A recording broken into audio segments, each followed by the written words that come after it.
I'm Adrian Davis, and this is the High Stakes Customer Podcast. And this show is about one simple truth, and that is that when the stakes are high, your customer is the hero. So this changes everything in sales and leadership and growth, that you really focus on making your customer the hero. Over the course of this series, I'm going to introduce and explore 6 principles of the high stakes customer. These principles are designed to help you see your customer more clearly, engage more meaningfully, and show up as the guide they actually need. Today, I'm discussing principle number 6, which is champion from the top. Sometimes we call this executive sponsorship. What do I mean by championing from the top? What do I mean by executive sponsorship? It's funny, this morning we're doing a fairly big project with a Fortune 100 company, and quite a few people are involved. And getting started with this project, you're asking people to do things differently. You're asking them to do new things. There was quite a bit of resistance. And fortunately, we've kind of worked through that. But at the halfway point, when we were able to show results to the executive team, they're totally excited. And they really believe in the program because we're showing them leading indicators, which I talked about in a previous podcast. And so the executive showed up in today's session to tell all the participants how grateful he is for their participation in the workshops and what he's expecting and looking for the balance of the workshop. And just his presence, I mean, even if he didn't say anything, just by being there, it changed everything. And then, the encouraging and very insightful and intelligent words that he shared just really galvanized everybody. I wish we had had that right at the beginning. But nonetheless, we had it at the halfway point, and we got it. If you listen to my previous podcast on leading indicators, we got it because we were able to show success. We were able to show the movement in the leading indicators, that they're like, yeah, this is working. Let's all get on this. Let's all get aligned. And he spoke with all the other executives as well. And he was really the voice of the entire executive team, saying that we support this and we're looking forward to you guys making a continual progress and traction in this. So executive presence matters. And if you're an executive listening to the podcast, where you show up, how you show up, and the things that you say have extraordinary weight. If you're a middle manager and you need executive support, the way that you ask for that support and the way that you support the executive when they're providing that support really, really matters. So I just want to talk about a few thoughts here and a few principles and practices around executive sponsorship. And the first one really being executive presence matters. It matters to your people, and it matters to your customers, especially your high stakes customers. They want to know that the executives are bought in, that your executives support these initiatives. And that's going to give them a lot more confidence in taking risks and sticking their necks out, because they know that your executives are supporting these initiatives. Now, when it comes to executive sponsorship, what I have found is the vast majority of executives, they want to be supportive. I think it was Peter Drucker who said, the whole purpose of a company is to create customers. And I love that, because what that says is our purpose as companies, as organizations, is to create value. And if we create value, we will create customers. Customers will come. They'll be attracted to the value that we're creating. And the minute we stop creating customers, it's because we've stopped creating value. So I think our ability to create and keep and sustain customer relationships is a phenomenal measure of our ability to create value. And I think executives intuitively understand this. And they're very quick to go to the front of the line to help create value. The challenge that I see with both middle managers and sales professionals, as well as the executives themselves, is we don't know how we want executives to show up. So we just sort of ask them to participate. We ask them to show up. And in talking to executives, one of the things that frustrates them is lack of clarity. So when they come, you invite them to a meeting and they participate in the meeting, but there's no clarity. Like, where's this going? And especially after they have participated and a few months go by and nothing has changed, this frustrates them. They feel like they're wasting their time. So we need to make sure that when we ask executives to support whatever the initiative is, that we're very clear about what we're asking, and we're very clear about the role that we want them to play in order to achieve the objective that we're asking them to participate in. So think about, what is it that the executive can do that's going to make a difference?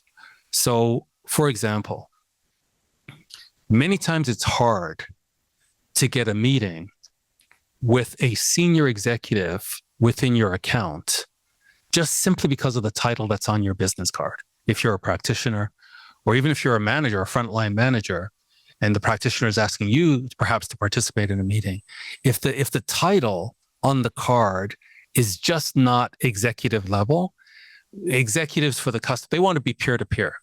And it's just like, you could be smarter than everybody. You could be more capable.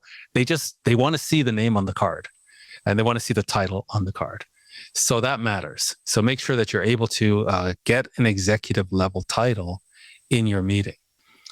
Make sure that their counterpart is also going to be in that meeting. Executives want to meet with executives. And you want to set up the meeting in such a way that there's a very clear outcome that's mutually beneficial and that is strategic in nature. So there is something strategic that you are driving toward, and you want both organizations, executive, to agree, yes, this matters. If we help you in this, developing this capability, you're going to be able to enter this market, or you're going to be able to differentiate yourself in this market. But you need this capability in order to do that. And we're going to invest in helping you develop that capability. And the executives are looking at each other eyeball to eyeball and saying, yes, we agree to this. And then there's going to be steps that need to be taken in order to achieve that. So be so clear. Don't try to be clever. Try to be clear. So you want executives are so busy. They're going from meeting to meeting. Everybody wants some of their time. Everybody is trying to get them to solve this or solve that. There's so much coming at them. You want to be the person that shows up with absolute clarity. Here's where we are. Here's what we need to. Here's where we need to go next. Here's who we're meeting with. This is what we want them to do. This is what we'd like you to do to get them to do that.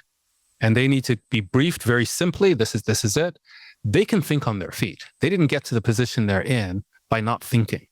So as long as you give them that brief, when they're in the meeting, you'll be surprised at how well they'll navigate the meeting, how well they will read the room and just say the right thing at the right time, or not say anything at the right time, because they understand the outcome that you're driving towards. I've seen disasters, and I've actually participated in disasters where executives come to. I had one VP actually. It just came to mind. One VP, we brought him to this meeting, executive to executive, and he spent the whole time talking about his house and his boat and the cars that he drives and the apartment buildings that he's bought. And we're like, oh, this is and he just didn't realize that he was destroying the deal we were working on. But he was there. My fault. I didn't give him any guidance. And so he thought he was there to impress his counterpart with how important he is. And you're getting to meet with somebody so important. It was a disaster. And in hindsight, at the time, I complained bitterly. But in hindsight, I blame myself. I didn't give him any briefing whatsoever. So I think, especially if you're a manager, and I've been in your shoes as a manager, you're there, and in the previous episode, we talked about coaching. You want to coach up your people and give them the confidence internally to talk with executives. You'd be surprised how insecure a lot of people are. And what you want to do is give your people confidence, give them security, give them that sense of clarity so they can go to the executive and ask for them to participate, maybe not just in a meeting, but in a whole account relationship. But then also make sure they're clear in what the ask is and why. And then, this is so important, make sure they're clear on the follow-up. When an executive comes to a meeting, what you want to do is 30 days later, be able to show them the impact of their presence in that meeting. And certainly within 90 days, you want to be able to show them, hey, as a result of that meeting, here's what's happening now. And here's where we're going next. And this is going to get you a lot of respect, or get your people a lot of respect internally among executives. So a couple of things to keep in mind here. Executives want to participate, but many times they're not comfortable in front of customers, and they don't really know what's being asked of them. So those of us who kind of grew up in sales, talking to customers all the time, not all executives have had that experience. And so they recognize they have the title, they have the clout, and they want to help, but they don't know how. So clarity is perhaps the most important principle here. Where are you in this relationship? Where is it going? How does my presence in a meeting or in this relationship, and who do you want me to relate with? Which stakeholder am I covering? How is this going to change? How is this going to move the ball forward? Give me clarity. I don't need details. I need Cole's notes. It's phenomenal to me how quick executives are. So if you give them the overall framing, they'll figure the rest out. You don't need to give them the nth level of detail, but aim for brevity and clarity. And then number 2, make sure their involvement is practical, that there are decisions that are made as a result of their involvement, and progress. You're able to demonstrate progress as a result of their involvement. And if you're a manager, I would say you need to be very clear on the goals of your executives, what they are trying to achieve, and why you're in the role you're in, how that supports their strategic goals, so that then you need to coach up your people. That it's a feather in your cap if anybody on your team that talks to an executive talks at an executive level. You don't have to do it for them. You need to equip them to be comfortable internally. Because if they can get that level of comfort internally, talking with their own executives, it's going to change how they think. It's going to be like an epiphany to them, how executives work, how they think. They get that training internally. And now externally, when they're meeting with customers, they're confident to ask for that meeting with an executive because they understand how executives function. And you want to build, you as the manager, building that confidence in your team is just a huge predictor of success. So this principle we call championing from the top, or executive sponsorship, is a huge differentiator. If you can get your executives comfortable sponsoring and supporting high stakes initiatives, you're going to make a lot more progress than your competitors, who, again, this is an ask that most salespeople don't do, is to get their executives involved. And even the ones that do get their executives involved, as with my experience, it's a blunder. We don't give them, they're executives, I can't tell them what to do. It's actually funny. Executives want to be told what to do, right? The higher they are, the busier they are, the more they appreciate clarity. You come in, you say, this is the situation, this is what I'd like you to do, this is the outcome we're driving towards. Great, thank you very much. And they're on it. So the more senior they are, the more you need to tell them what to do, and the more you must be clear. So think about these things. They're going to make a big difference for you and for your team and for your high stakes customer. This is the High Stakes Customer Podcast, and it's brought to you by Whetstone, where we believe high stakes growth doesn't happen by accident.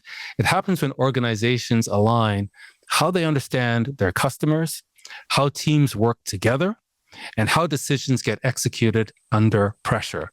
Whetstone. Sell sharper, grow faster.